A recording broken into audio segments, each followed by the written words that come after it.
E a guerra no Oriente Médio acendeu um alerta entre os investidores, o da estagflação. Além da alta do preço do petróleo, consequentemente também um repique inflacionário mundo afora, o temor é de que a incerteza gerada pelo conflito possa estagnar a economia norte-americana. Para a gente falar sobre a chance desse cenário acontecer, estar presente nos Estados Unidos, evidentemente os impactos globais, a gente conversa agora com Danilo Igliori, economista-chefe da Nomad. Danilo, sempre um prazer receber você aqui no Money, seja muito bem-vindo e bom dia. Bom dia, Vitor, o prazer é todo nosso. Danilo, eu queria começar perguntando sobre a probabilidade da gente acompanhar um cenário de estagflação nos Estados Unidos. A gente tem um mercado de trabalho que mostra uma força, até uma resiliência bastante significativa, apesar de uma incerteza muito grande por parte dos empregadores de promover novas contratações. Vemos um PIB anualizado no primeiro trimestre do ano que também veio acima das expectativas. Uma economia também se mostrando bastante resiliente, evidentemente com um repique inflacionário e uma inflação desancorada que traz preocupação e, evidentemente, agora também traz um nível de incerteza muito significativo em torno da condução da política monetária.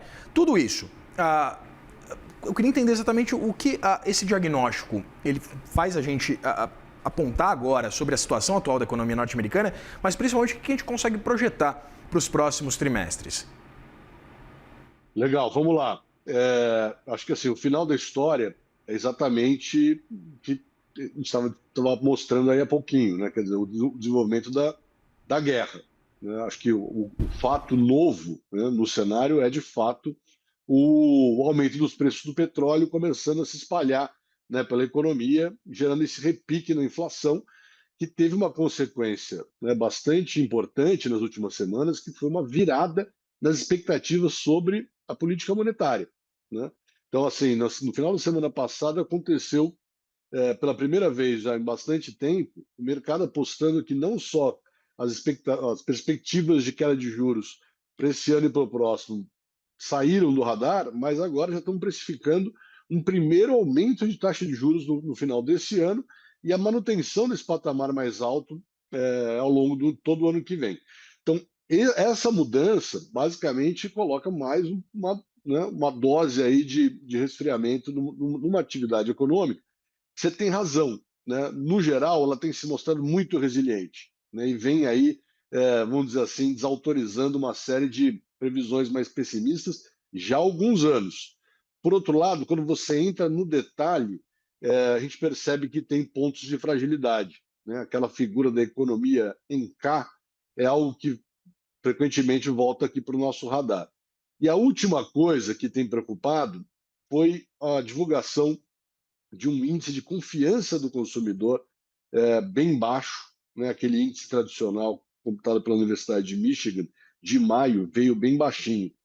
Então, isso já vai compondo um cenário de que difícil falar em probabilidade, mas eu diria que se o conflito não se resolver, a gente não começar a reverter esse choque negativo de oferta do petróleo, vai começar a aparecer com uma forma mais frequente essa perspectiva de uma, se não for uma estagflação, algo nessa direção, né? Um esfriamento da atividade com repique inflacionário em conjunto. Em decorrência desse cenário, Danilo, como você mesmo citou, a gente agora já discute a possibilidade, inclusive, de um novo aperto monetário nos Estados Unidos, de uma probabilidade, uma possibilidade de que o próprio Federal Reserve eleve as taxas de juros. E aí eu queria entender, nesse cenário em que a gente tenha, de fato, um Fed mais hawkish, quais são os possíveis impactos para a economia global, não só para a economia dos Estados Unidos, mas evidentemente pensando aqui no nosso umbigo, porque a gente sabe exatamente desse impacto, principalmente sobre câmbio, também sobre a inflação global, o nível de atividade mundo afora. Eu queria entender exatamente quais são as perspectivas se esse cenário se confirmar. Olha, os Estados Unidos andando mais devagar não é bom para ninguém, né? Vamos lembrar aí que, né, a principal economia do planeta, junto com a China, esfriamento da economia americana gera desdobramentos negativos para outras, né, todas as economias. Difícil ficar imune a um enfraquecimento da economia americana.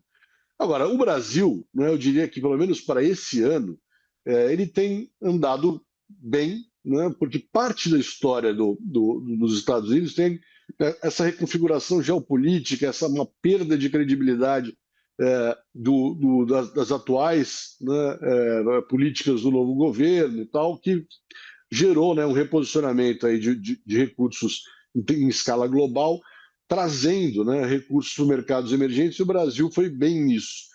O que pode prejudicar a gente aqui, acho que está muito mais dentro da nossa esfera, né? Então, também estava assistindo aqui vocês repercutindo aí o relatório de estabilidade financeira, os dados do Focus. Eu acho que assim, nossa realidade doméstica está preponderante nesse cenário de curto prazo, vamos dizer assim, nos próximos meses. Agora, claro, Estados Unidos indo mais devagar não é bom para ninguém. Danilo, eu queria voltar a falar, inclusive, sobre essa perspectiva de um incremento da inflação lá nos Estados Unidos e pensar nos impactos também no mercado de trabalho. A gente, diferentemente do Banco Central brasileiro, né, acompanha esse duplo mandato do Federal Reserve e eu queria entender também, agora na esteira da assunção de Kevin Warsh como novo membro, presidente do Federal Reserve, o que a gente pode esperar sobre essa condução? Qual deve ser o foco do Banco Central norte-americano? Deve ser manter essa inflação controlada, tentar trazer, né, essa inflação, pelo menos para mais próxima do centro da meta, ou deve ser prezar por um mercado de trabalho um pouco mais aquecido, um pouco mais saudável? Olha, de novo, né, se a gente estivesse conversando, Vitor, há umas 2, 3 semanas, eu diria que a chegada do Kevin Warsh, no mínimo, representaria, né, um esforço para tentar colocar na agenda, de uma forma mais prioritária, o mercado de trabalho, né, e tentar convencer diretores, né, que estão lá há mais tempo, de que uma inflação rodando um pouquinho acima da meta, mas estável ali perto dos 3%, se a gente for olhar para o PCE, seria o suficiente para poder começar dar sequência no ciclo de afrouxamento monetário. Agora, com a inflação voltando a acelerar, né, aí eu acho que vai ficar complicado. Né? Vai ter que, o que eu diria é que vai ter que acontecer alguma coisa muito expressiva no mercado de trabalho para poder animar aí os diretores do FONC a fazer qualquer coisa nos próximos meses. Eu acho que do jeito que está, né, se a gente for lembrar, se a gente está olhando tanto para os indicadores de inflação de consumo, como também para os indicadores de inflação de atacado, né, que normalmente são antecedentes à inflação de consumo. Então, os dois já estão meio ariscos. Né? A expectativa é que a inflação suba mais um pouco nos próximos meses. E ainda voltando, né, a gente está aqui esperando para ver como é que esse conflito vai se resolver. Precisamos desesperadamente reabrir o Estreito de Hormuz. Enquanto isso não acontece, pelo menos quando a gente olha aí para as apostas, a inflação vai subir um pouco mais e a gente não sabe até quanto. Então está muito difícil pensar em voltar a baixar juros nesse cenário. Só um movimento muito forte de esfriamento no mercado de trabalho acho que poderia gerar uma mudança de rota nesse momento. Danilo, eu queria fazer um exercício de futurologia e muito otimista da minha parte.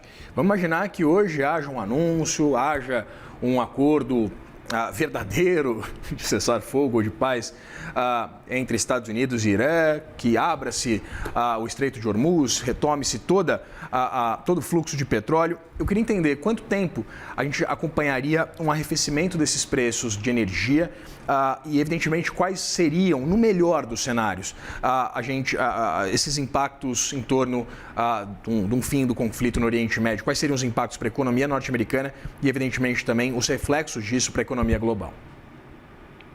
Olha, eu acho que nesse exercício, né, pelo menos mais alguns meses, eu diria até o final do ano, a gente não normaliza tudo, não.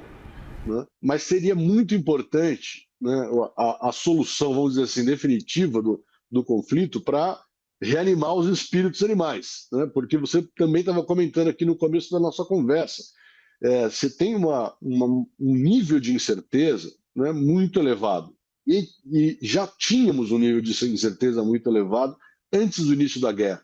Então, essa camada adicional de incerteza, né, vindo de um contexto que foge ao funcionamento do mercado, gera, né, é o que de pior a gente pode ter em termos de espíritos animais, vamos dizer assim, né, de perspectivas de investimento, de tomada de decisão para expansão de atividade. Então, aquele compasso de espera, né, que vale para o FONC, para o FED, vale também para os empresários, né? E aí eu volto no indicador que eu estava comentando. Quando você começa a ver sentimento de consumidor, né, confiança do consumidor, perder fôlego, também é um indicador antecedente de coisas não tão boas, né? Então, assim, o canal do petróleo, acho que assim, reverter os problemas desse choque negativo de oferta de petróleo não é imediato, mesmo que a guerra acabe hoje.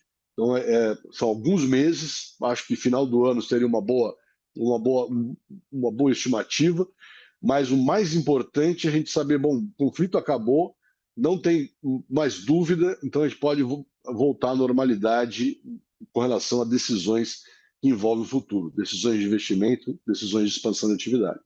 Quanto tempo a gente não tem uma normalidade, Danilo Igliori? Muito obrigado pela disponibilidade de conversar com a gente. Falei com o Danilo Igliori, economista-chefe da Nomad. Legal, muito obrigado pelo espaço, Vitor. Até mais, sempre um prazer. Abração.